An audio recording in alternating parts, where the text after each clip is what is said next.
So I'm going to get around to using some of these circuits here. We've gone over this emitter follower idea here.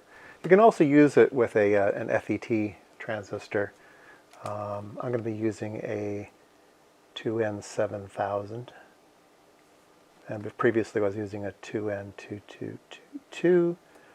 And so it's going to be the same thing. There's going to be a voltage here. There's going to be a voltage here. In the case of a bipolar transistor, we had about a 0.6 volt drop. But in the case of a 2N7000, I think the datasheet calls out about a 1.8 volt turn-on voltage. So there's going to be a difference between 1.8 volts between here and here. So we're going to have to adjust that a little bit differently. We're going to lose a lot more voltage than 0.6.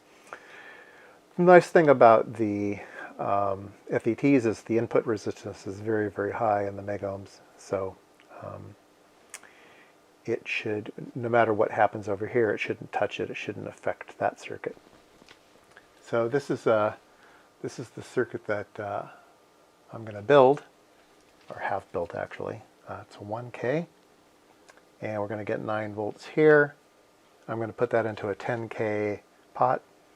I'm going to pull off a voltage, put it through a source follower. Instead of an emitter follower, it's a source follower. This is a gate, and this is source, and this is drain. Okay, so it's a source follower. And then I just have a load on it, just something. So I put an LED just because it's fun. So let's take a look at that. Oh, let me move the paper out of the way. Too much stuff. Okay. Ignore the microphone over here. That's what I'm building this power supply for. I need 4 volts to run the microphone. So I'm using all Russian parts here. Have a Russian 1K resistor, a Russian zener, and a Russian 10K pot. And so we can monitor things. Let's get a voltmeter on this.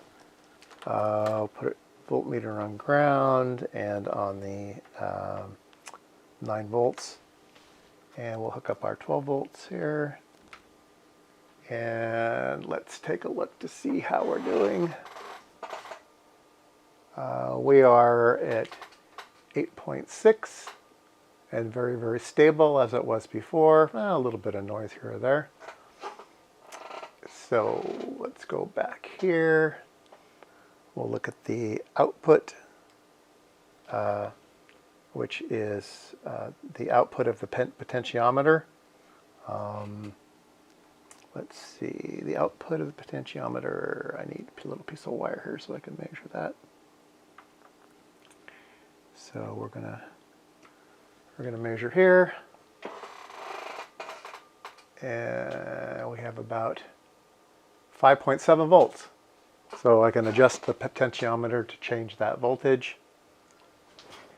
And now, let's see, I need my 2N7000. That should go in here.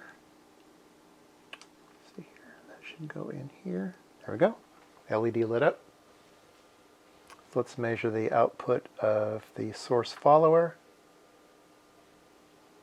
And see, did I put that in backwards? Well, it works either way. That's interesting. Yeah. Let's see, source. I think it goes in this way.